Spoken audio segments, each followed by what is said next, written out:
I will build a great, great wall on our southern border, and I will have Mexico pay for that wall. I think I am a nice person. People that know me like me. I like China. I just sold an apartment for $15 million to somebody from China. He's not.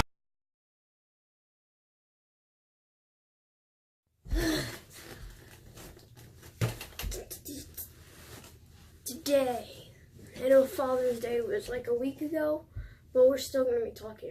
This is going to be Rttta Father's Day edition. So happy late Father's Day to all you fathers watching out there, if there are. And in honor of Father's Day, we are going to be reviewing games that my dad, and most likely, especially one of them, at least your guys' dads, if they grew up in the 80s, played as well. First, we're going to start off with this one because just about everybody's dad, if they owned an NES, played this game. Because it came with the NES. The Super Mario Brothers. 1985. Now, this video game came in a bundle, actually, with Duck Hunt, but I don't have Duck Hunt. I do have the gun to it, but I don't have Duck Hunt. So, yeah. This game, Mario, it's a classic. What can you say about it? There's really no flaws to it. If God created a game to be perfect, it would be this one. Right here. He would choose this one. Now, this one is the first game that I got that my dad played. In fact, it was the first game I ever got for the NES because he actually suggested it to me.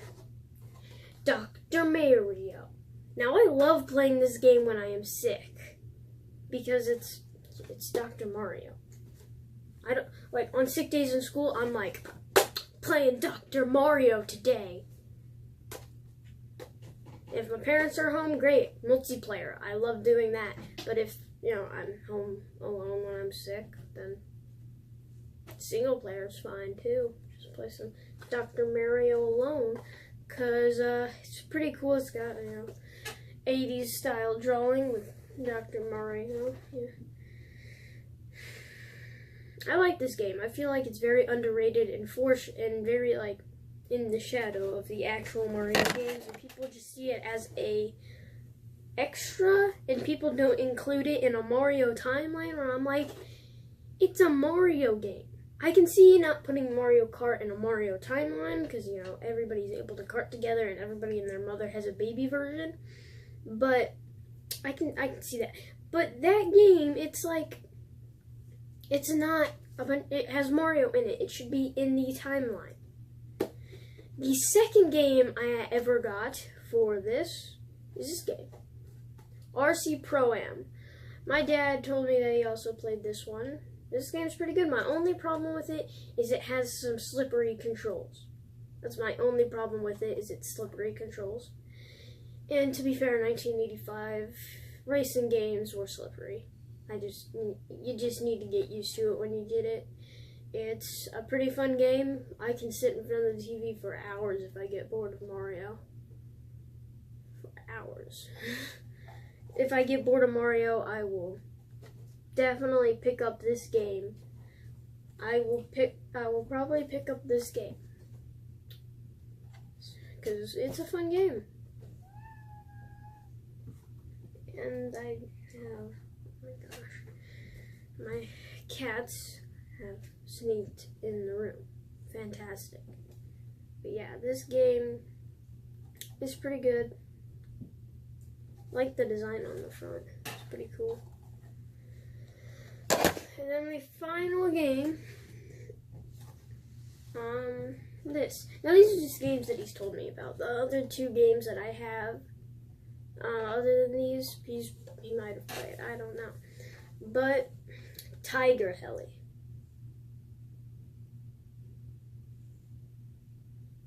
Tiger Heli. A very, very, very underrated game. So the spaceship side scrollers. You go around, your spaceship's here, enemies come along, and you pew pew pew pew pew pew pew pew, and you just go along the screen. Like it's not really a side. It's a scroller, but it's not to the side. It's forward. It's up.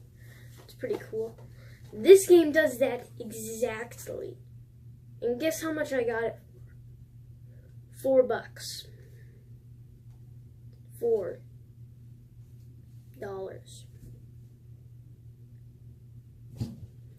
And a spaceship game would cost you 10.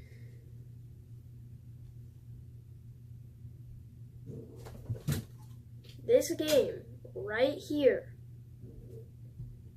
very, very, very, very, very, very, very, very underrated.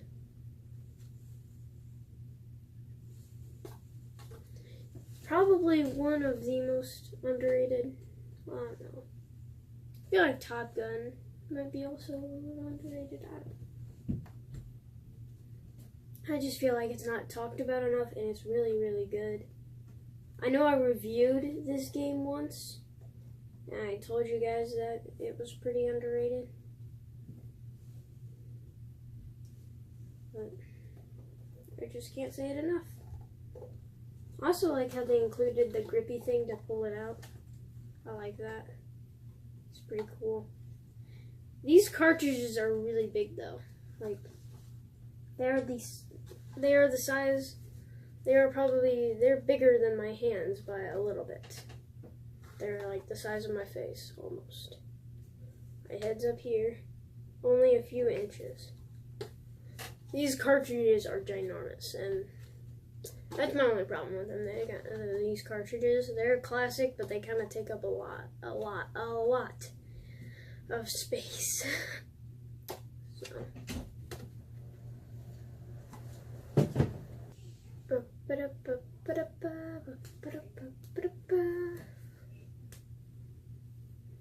So that has been my Father's Day stuff. Some more stuff I'd like to talk about. Spike Ball playoffs starting next week, Wednesday. Spike Ball playoffs, planes versus trains, first round of the Western Conference. Whoever wins goes to the finals to face either the Jackrabbits or the Lake Monsters, because they're the two facing off in the first round of the Eastern Conference.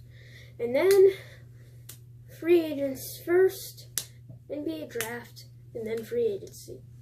Now, just to tell you a little bit about this, I'm not in free agency. Still got 1 year. Next year I'll be in free agency. Still got 1 year with this team.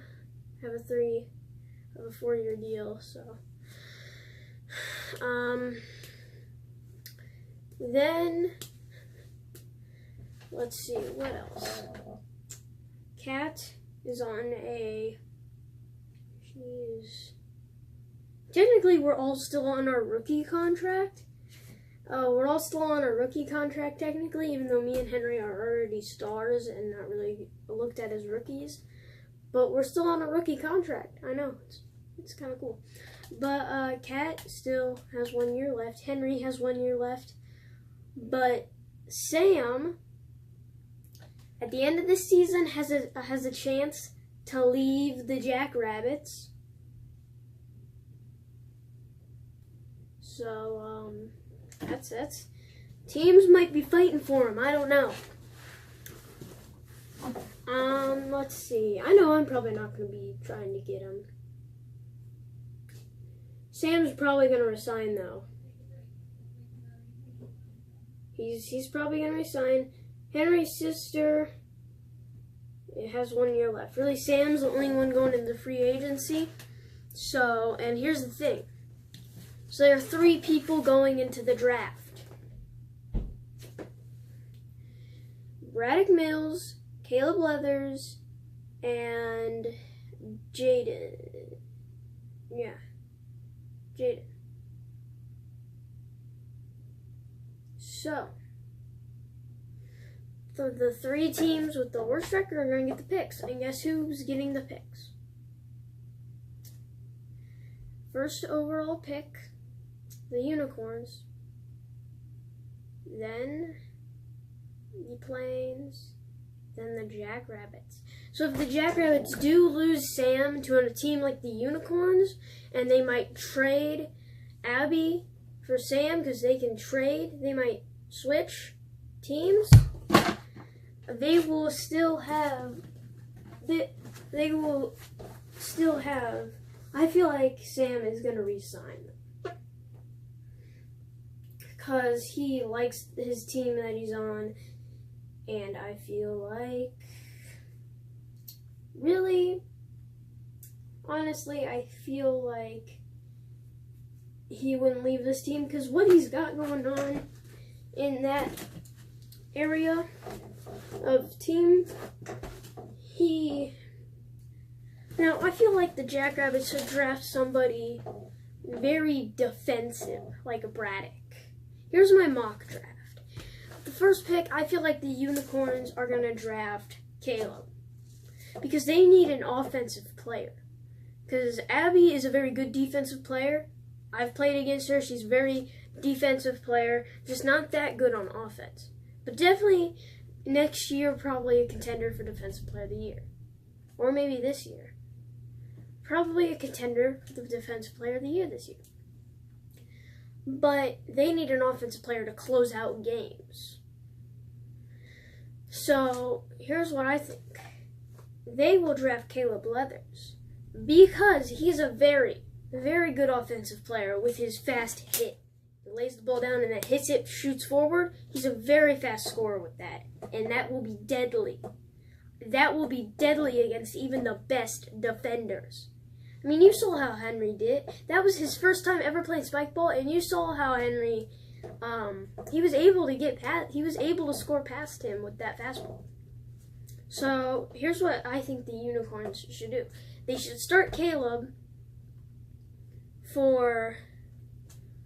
they should start Abby for the first 2 points of the game by the other team. That way she can, get them off to a very strong defensive start. And the rest of the 3 points, if we're going to 5, that's when they get Caleb in there to close out the game. Because he's not a bad defender either. He's a very good all-around player.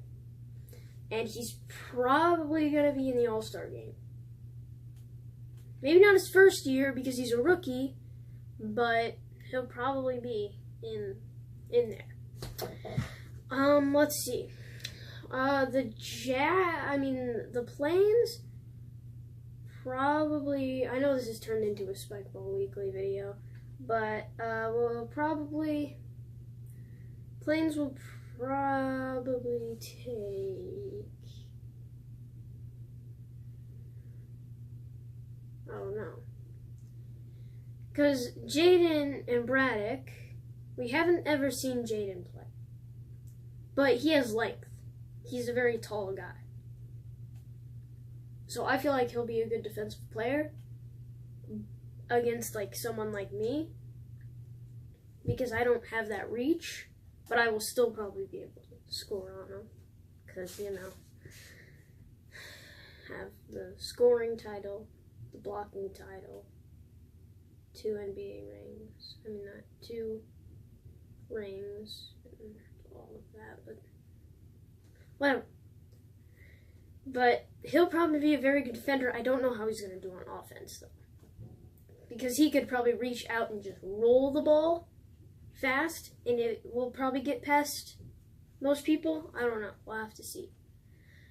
But Braddock, the Trains really don't need... They need defense. Their offense is pretty good. Cat's just not that much of a defensive player. So here's what I think should go down.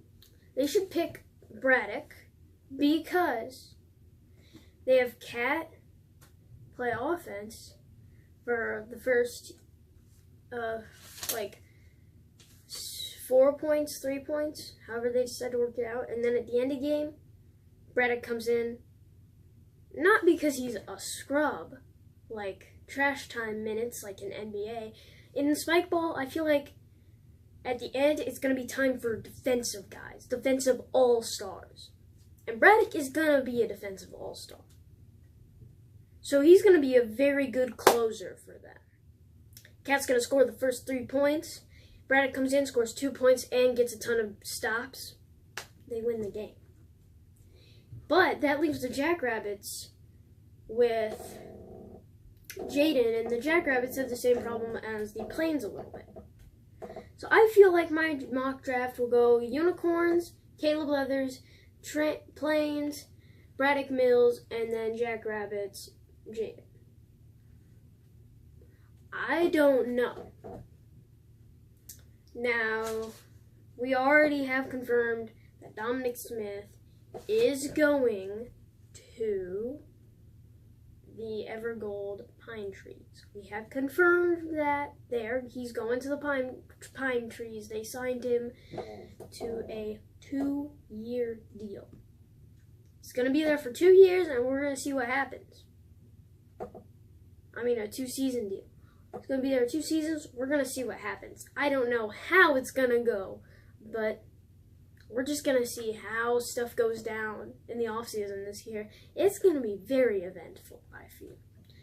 But the Pine Trees can always trade him. Keep that in mind. They can always trade him. So, what's cool about this also is that we go from having only 5 people in the league, we go from 5 to 9, and an extra team. So now we can start having backup players. So it's going to change a lot because some people like Sam might start to fall off a little because he's going to get another star on the roster. I don't know. They could be able to cope well, and then we'll just see what happens. After this, I'm going to talk with Henry and ask him how this is going to go. So, yeah. I will see you guys next time.